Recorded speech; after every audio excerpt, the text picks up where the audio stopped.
औज़ुबिल्लाहिमिनश्शैतानिर्रजीम बिस्मिल्लाहिर्रहमानिर्रहीम अस्सलामु अलैकुम वरहमतुल्लाहि वबरकातुहू।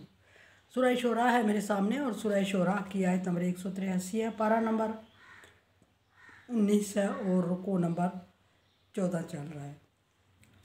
रुकू नंबर 14 से हज़रत शुएब अलैहिस्सलाम का जिक्र हुआ और हज़रत शुएब अलैहिस्सलाम को अल्लाह तबारक व तआला ने फरमाया कि बस्ती ऐका में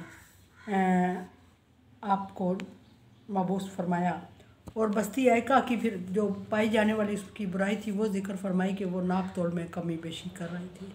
इस बेमामूल शुएब अलैहिस्सलाम ने उन्हीं अल्फाज से बस्ती वालों को दावत दी जो सारे पैगम्बर इस्तेमाल करते आए थे कि अल्लाह से डरो और तुम्हें डर नहीं लगता और मेरी अताअत करो, मैं अल्लाह की तरफ से रसूल और अमीन हूँ और ये कि मुझे तुम्हारी तरफ भेजा गया है। और ये फिर पाई जाने वाली कौम में पाई जाने वाली बुराई को जिक्र करते हुए शुएब अलैहिस्सलाम ने फरमाया कि नाप पूरा करो, लोगों का नुकसान ना करो, लोगों के लिए खसारे का सबब ना बनो। और फिर फरमाया वाजिनु बिल किस्तासिल मुस्तकीम, और जो जब तुम वज़न करते हो किसी चीज़ को तोड़ते हो तो इंसाफ के साथ पूरा तोला करो। अब नाप में भी शुएब अलैहिस्सलाम ने फरमाया कि मुखसरीन के लोगों के लिए घाटे का सबब ना बनो, लोगों के लिए नुकसान ना करो, लोगों को नुकसान ना दो। और तोल में भी शुएब अलैहिस्सलाम फरमा रहे हैं वला तब हसुन्नास अशियाउहुम, और लोगों को चीज़ देते वक्त उनकी चीज़ों में कमी ना करो, उनको उनके खसारे का सबब ना बनो। यानी कि अगर बंदा अपने लिए तो खसारे का सबब इंसान कम ही बनता है, अक्ल अगर शऊर के साथ अपने लिए खसारा नहीं करता। हाँ, अगर कहीं हो जाता है तो उसमें लाशऊरी तौर पे या तकदीरी तौर पे नुकसान इंसान का हो जाता है, लेकिन जानबूझ के अपने लिए खसारा नहीं करता और ना खसारे का सबब बनता है। यहाँ अगर कोई ऐसा करता है तो उसको फिर ना समझ बेअक्ल या किस इस तरह के अलकाबात दिए जाते हैं। बहरहाल तकदीरी मामला होता है कि कोई इंसान अपने लिए नुकसान कर दे या नुकसान उठा ले किसी अपने फ़ैसले में, अदरवाइज़ जानबूझ के कभी नहीं करता। लेकिन यहाँ दूसरों के लिए बात हो रही है, हुकूकुल इबाद की बात चल रही है। शुएब अलैहिस्सलाम की कौम में हुकूकुल इबाद को जिक्र करते हुए फरमाया कि लोगों में नाप तोल में खसारा लोगों के लिए सबब ना बनो। फरमाया कि वला तासाउ फिल अर्ज़ मुफसिदीन, और ज़मीन में फितना फसाद बर्पा मत करो, फसादी बन के ना चलो, ज़मीन में फसाद बर्पा ना करो, फसाद का सबब ना बनो। एक बात ये वाज़ेह कर होती चले कि हम कहते हैं कि बहुत बड़ा कत्ल गारत हो जाए तो उसको फितना कहा जाता है, हम उसमें नहीं शामिल हैं। अल्लाह तबारक व तआला जिस फितने का जिक्र कर रहे हैं वो एक बिल्कुल मामूली सी चीज़ से शुरू होता है।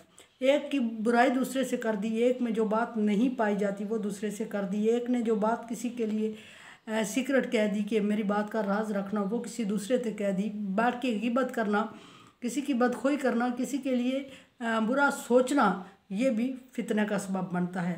वल्लाहु यअलमु मुफसिद मिनल मुस्लिह, अल्लाह ताला जानता है फसादियों को भी और इस्लाह करने वालों को भी, लेकिन कोई इंसान ख़ुद कभी नहीं कहता कि वो फसाद कर रहा है।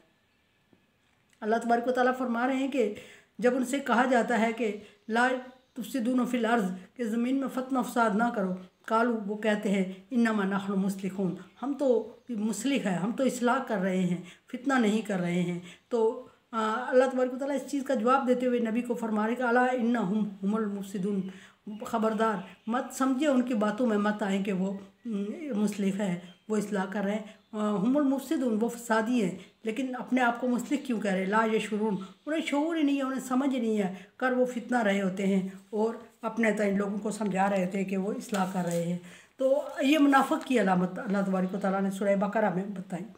यहाँ फरमाया कि ला तासाउ फिल अर्ज़ मुफसिदीन, तो नाप तोल में कमी करना भी, कमी बेशी करना, किसी के लिए कम करना देने में और लेने में अपने लिए पूरा लेना, ये भी फितने की इब्तिदा है। और अलफितना तो अशद्दु मिनल कत्ल, फितना कत्ल से भी बड़ा गुनाह है। अल्लाह तबारक व तआला इसको पसंद नहीं फरमाते। ज़मीन में फितना फसाद बर्पा करने वाला मुस्लिम मोमिन नहीं हो सकता।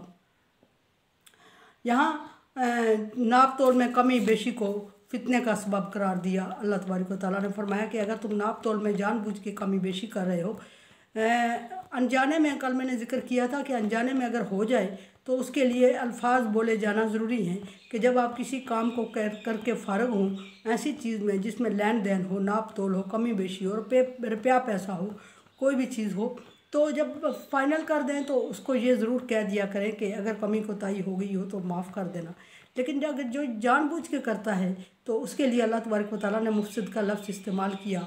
और मुफसिद मैं पहले अर्ज़ कर चुकी हूँ कि फ़ितना कत्ल से भी बड़ा गुनाह है और फ़ितना कत्ल का सबब बनता है, फ़ितना कत्ल की जड़ है। तो ये इसको अल्लाह तबारक व तआला ने बहुत बड़ा गुनाह करार दिया। और फिर तीसरी बात फरमाई कि शुएब अलैहिस्सलाम ने वत्तकुल्लज़ी, सारे पीछे पैगम्बरों ने ये फरमाया कि इत्तकुल्लाह, अल्लाह से डरो, वातिऊन, और मेरी अताअत करो। वही चीज़ शुएब अलैहिस्सलाम फरमा रहे हैं लेकिन अल्फाज थोड़े मुख्तलिफ। फरमाया कि वत्तकुल्लज़ी खलक़कुम, उस ज़ात से डरो। अल्लाह से डरो से मुराद यहाँ फरमाया कि उस ज़ात से डरो जिस ज़ात ने तुम्हें पैदा किया।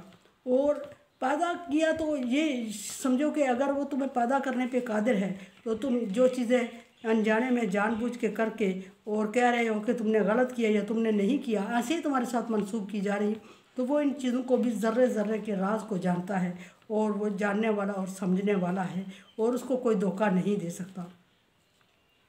अल्लाह तबारक व तआला फरमा रहे हैं यहाँ के शुएब अलैहिस्सलाम से कि इनसे फरमा के उस ज़ात से डरो जिसने तुमको पैदा किया और ना सिर्फ तुमको पैदा किया बल्कि वल जिबिल्ला वल जिबिल्ला अव्वलीन, बल्कि तुमसे जो पहली मखलूक गुजर चुकी है उसको भी पैदा फरमाया। अब यहाँ दूसरी एक बात शुरू हो जाती है बहस कि अल्लाह तबारक व तआला के अलावा कोई इस चीज़ पे कादिर है जो कि किसी मच्छर को भी पैदा कर सके। फरमाया सूरह बकरा में कि मच्छर के पर के बराबर चीज़ नहीं पैदा कर सकते। जब इनसे कहा जाता है कि कोई इस तरह की आयत ले आए तो वो एक आयत नहीं, एक हर्फ भी नहीं ला सकते, तो सो फिर किस चीज़ पे फसाद बर्पा कर रहे हैं और किस चीज़ पे इन्हें फ़ख्र है, घमंड है, और किन चीज़ों में पढ़ के मखलूक खुदा की नुकसान का सबब बन रहे हैं। और जब मखलूक खुदा के नुकसान का सबब बन रहे हैं तो समझे कि उनके लिए अपने लिए कितना नुकसान होगा, क्योंकि अल्लाह तबारक व तआला ने सारी मखलूक को पैदा किया। फरमा दिया कि तुम्हें पैदा किया और तुमसे पहले लोगों को पैदा किया, तुमसे बाद के लोगों को भी वही पैदा करेगा, और तुम्हारे मौजूद जो तुम्हारे पास लोग हैं उनको भी उसी ने पैदा किया है। सो जब तुम अल्लाह की मखलूक का नुकसान का सबब बनते हो तो अल्लाह तबारक व तआला इस चीज़ को पसंद नहीं करते, क्योंकि अल्लाह तबारक व तआला अपनी मखलूक के लिए 70 माहों से ज़्यादा शफ़ीक है हदीस की रूह से। तो अगर वो अपनी मखलूक के लिए 70 माहों से ज़्यादा शफ़ीक है हदीस की रूह से, मैंने शायद लफ्ज़ गलत बोल दिया हो, और अगर वो 70 माहों से ज़्यादा शफ़ीक है तो एक माँ कभी नहीं चाहती कि मेरे बच्चे का नुकसान हो। तो अल्लाह तबारक व तआला अपनी मखलूक का नुकसान कैसे पसंद फरमाएगा। लेकिन अगर कर भी रहे हो तो समझो कि उसकी पकड़ से तुम बच नहीं सकोगे, तुम उससे कहीं ज़्यादा नुकसान उठाओगे। और अनसमझे देखे समझे और सब्सक्राइब करें और सदका जारिया में मेरा साथ दें। अल्लाह तबारक व तआला का हुक्म तावन अला बिर्रि व तक़वा, नेकी और भलाई के कामों में एक दूसरे से तावन करें। तावन करें, चैनल को सब्सक्राइब और शेयर करके। अल्लाह हाफ़िज़।